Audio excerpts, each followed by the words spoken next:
माननीय मुख्यमंत्री कहाँ आ जाओगे यार, कल्पना सोरेन जी हम ही दे देंगे, रुको अपनी बातें को रखने का काम करेंगे। हम ही दे देंगे, रुको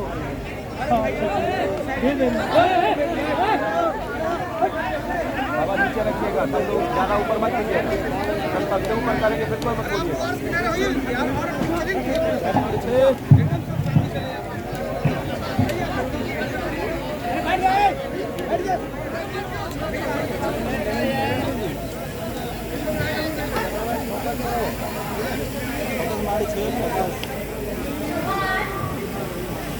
सर्वप्रथम मैं हमारे शहीद सिद्धू कान्हू जी, चांद भैरव, फूलो जानो, भगवान बिरसा मुंडा, शहीद शेख भिखारी, शहीद नीलांबर पीताम्बर, स्वर्गीय विनोद बिहारी महतो जी, शहीद निर्मल महतो जी, शहीद जयवीर महतो जी, महेंद्र सिंह जी, स्वर्गीय टेकलाल महतो जी, स्वर्गीय हाजी हुसैन अंसारी जी, स्वर्गीय जगन्नाथ महतो जी, सभी को नमन करती हूँ।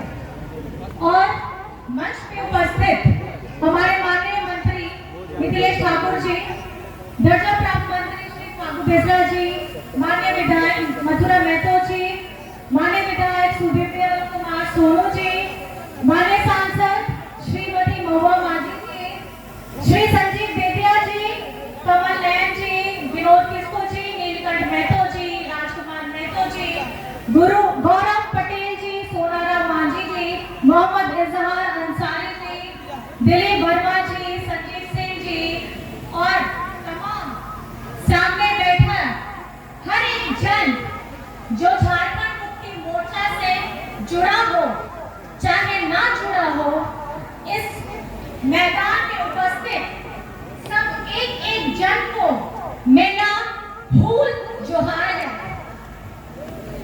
आज झारखंड मुक्ति मोर्चा का यह स्थापना दिवस हमें इस बात की याद दिलाता है कि जिस धूम को बहा करके, जिस एक एक शरीर का पसीना कतरा बहा करके हर एक जन जो यहाँ का वासी है और जिसने झारखंड को अलग करने का सपना देखा था, जिसके वजह से झारखंड मुक्ति मोर्चा पार्टी इस उम्मीद को, इस सपने को आगे लेके बढ़ी थी।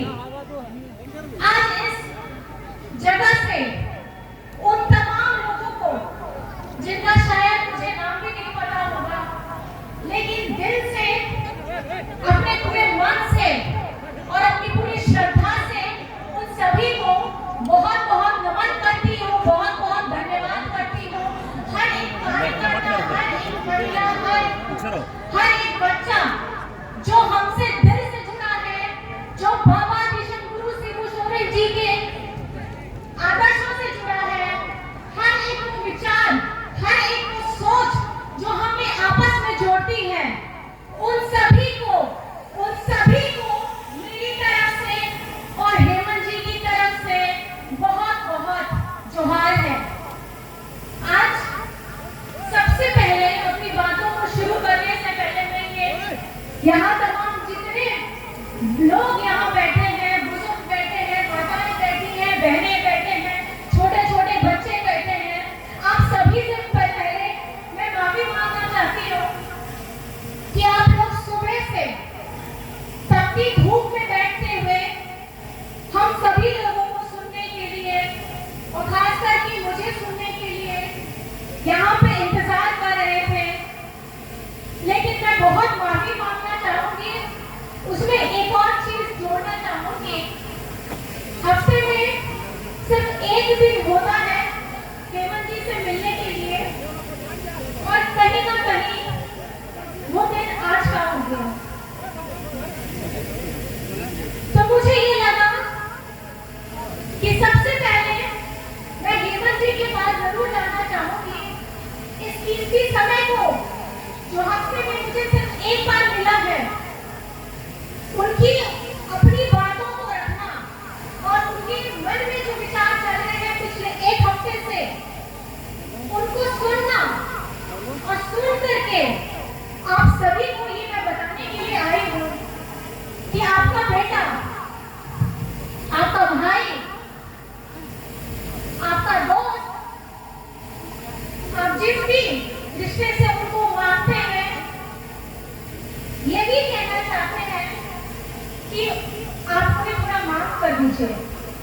माफ इसलिए कर दीजिए कि उनका जो सोच था झारखंड में 2019 आपके जनादेश मिलने के बाद आपने उन्हें वो जगह बैठाई, उन्हें वो ताज दिया कि आपके हर एक वर्ग के लिए वो काम कर सके। लेकिन पिछले 2 महीने से वो जेल के अंदर है।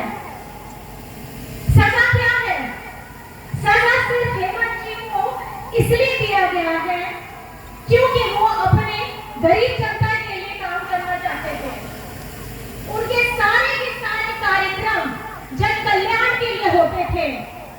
आपका कोई भी वर्ग हो, स्टूडेंट हो, महिला वर्ग हो, बुजुर्ग हो, आप अगर देखेंगे यहाँ पे पूरी लड़ी लग जाएगी सारी योजनाओं की जो पूरे झारखंड में सब जगह में फैलाई गई है। और ये सिर्फ पिछले 4 सालों में पूर्ण बहुमत आने के बाद, हमारे गठबंधन के आने के बाद और आप लोगों के आशीर्वाद के बाद ये हुआ था। लेकिन हमारे जो तानाशाह लोग बैठे हैं, केंद्र में बैठे हैं, उनको कतई पसंद नहीं आता है कि कोई भी आदिवासी, दलित, अल्पसंख्यक, वंचित समाज से उभरता हुआ कोई आदमी आ रहा है और अपने झारखंड के विकास के लिए काम करना चाहता है तो इन लोगों से बर्दाश्त नहीं होता है। झारखंड में पहले भी सरकारें नहीं है, लेकिन सबसे ज्यादा सरकार जो समय लिया है वो भाजपा ने लिया था। इनको यही डर था कि पिछले 20 सालों से इनसे कोई काम नहीं हुआ। आज एक आदिवासी मुख्यमंत्री आके बैठ गया है, अरे ये तो बोका है, इससे कुछ ना होगा। आदिवासी का बच्चा है, क्या समझ में आता है? कुछ समझ में नहीं आता। लेकिन आज मैं गर्व के साथ मैं ये कहती हूँ कि आपका अपना भाई जिस तरह से झारखंड को पहला राज्य है, जब कोरोना हुआ था तो इसी मुख्यमंत्री ने, इसी आपके बेटा ने हमारे अपने मजदूरों को दूसरे राज्यों से ट्रेन से, बस से, हवाई जहाज से उस वक्त लेकर के आया जब हमारी केंद्र सरकार के जितने मंत्री बैठे थे, कल्पना सोरेन जिंदाबाद, किसी ने भी आगे बढ़कर नहीं कल्पना सोरेन जिंदाबाद, हेमंत सोरेन जिंदाबाद, जिसने सिर्फ हमारे यहाँ के देश, हमारे झारखंड के लोगों के लिए, जिसके बारे में सोचने वाले लोग सिर्फ एसी के कमरों में बैठते हैं। कोरोना के समय सबने खिड़की दरवाजे बंद कर लिए, फेसबुक, ट्विटर ऑन हो गया, इंटरनेट की मात्रा तेज हो गई, फ्री का डेटा बढ़ने लगा। किस लिए? अरे कोरोना ना हो जाए, भीषण बीमारी है, दूरी बना के रखिए। लेकिन आपका अपना बेटा अपनी जान जोखिम में डालकर अपने घर में हम लोगों को अलग करके बाहर के कमरे में रहना था। किस लिए रहता था? सिर्फ अपने लोगों के लिए जो बाहर से आ नहीं पा रहे हैं उनकी मदद के लिए। जो गरीब जिसको खाना नहीं मिलता था उनको खाने का प्रबंध कराया गया, बाहर से लोगों को लाया गया, जिसकी यहाँ के बड़े बड़े नेता जो बोलते हैं ना कि हमने किया। शुरुआत सोच किसकी थी? आपके अपने बेटा की थी, आपके अपने हेमंत सोरेन जी की थी। और झारखंड वो राज्य है जहां से आप लोगों को पता होगा कि ऑक्सीजन की सप्लाई भी करने वाला कोरोना के समय में सबसे पहला झारखंड ही था जो अपने राज्य को भी मरीजों में जो हमारे स्वास्थ्य लोगों को संबंधित कठिनाइयां हो रही थी, ऑक्सीजन टैंक की कठिनाइयां हो रही थी, अपने राज्यों को भी उपलब्ध कराया, दूसरे राज्यों में भी भेजा। ये वो हेमंत सोरेन है, ये वो बेटा है जिसने यहाँ के हर एक वर्ग के लिए उस समय काम किया जब सरकार बनते ही 2 साल तक यहाँ आपको पूछने वाला कोई नहीं था। सब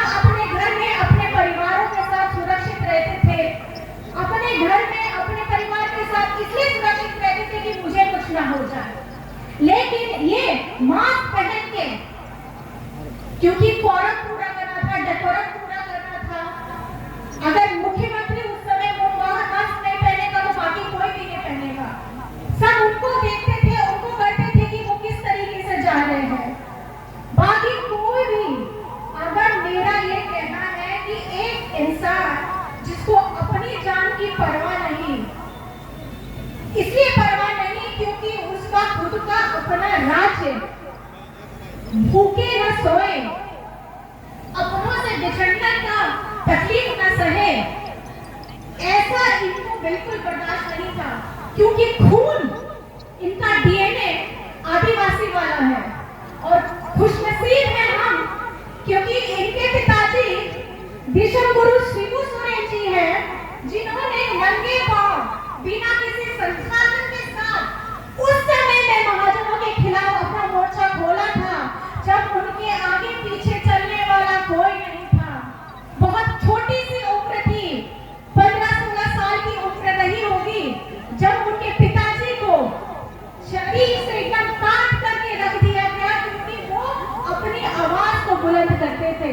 ये झारखंड ऐसा राज्य हो गया है कि हमें हर वक्त हर जगह सिर्फ संघर्ष करना पड़ता है और केंद्र सरकार आज भी हमारे साथ वही कर रही है। झारखंड 2019 में जब गठबंधन की सरकार बनी, यही केंद्र सरकार ने हमारे साथ हमारे झारखंड को एकदम सौतेला बेटा जैसा फेंक के रख दिया।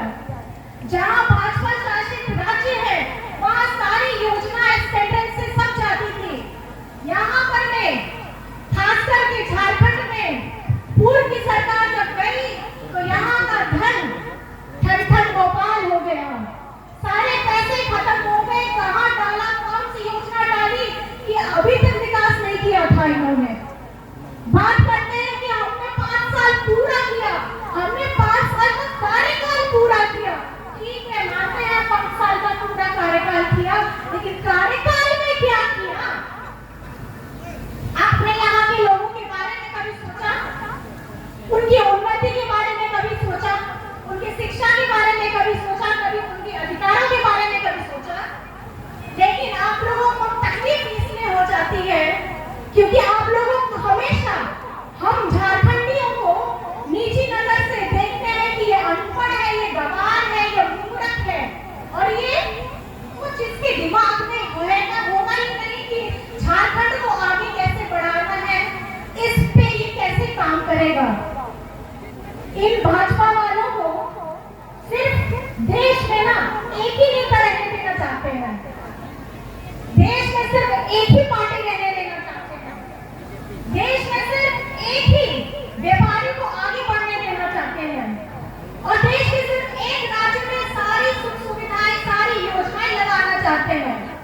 एक राज्य की भाषा संस्कृति को ज्यादा उन्नति देना चाहते हैं, लेकिन यही एक रट लगाने वाले लोगों को हमारे इस देश में एक समान न्यूनतम मजदूरी लगाने में दिक्कत है, एक समान शिक्षा उपलब्ध कराने में इनको दिक्कत है, एक समान नजर से इस देश के सारे राज्यों को देखने में दिक्कत है और साथ ही साथ हमारे जितने अधिकार हैं, जितने हक हैं, उनको एक समान से देने में भी इनको दिक्कत है। बात ये लोग बहुत बड़ी बड़ी करते हैं, लेकिन होता है सिर्फ ठन ठन गोपाल। मेरा सिर्फ प्रश्न आपसे इतना रहेगा, आने वाला समय चुनाव है, आप इस चुनाव में अपने वोटों का सही इस्तेमाल करिए क्योंकि ये 5 साल में एक बार आता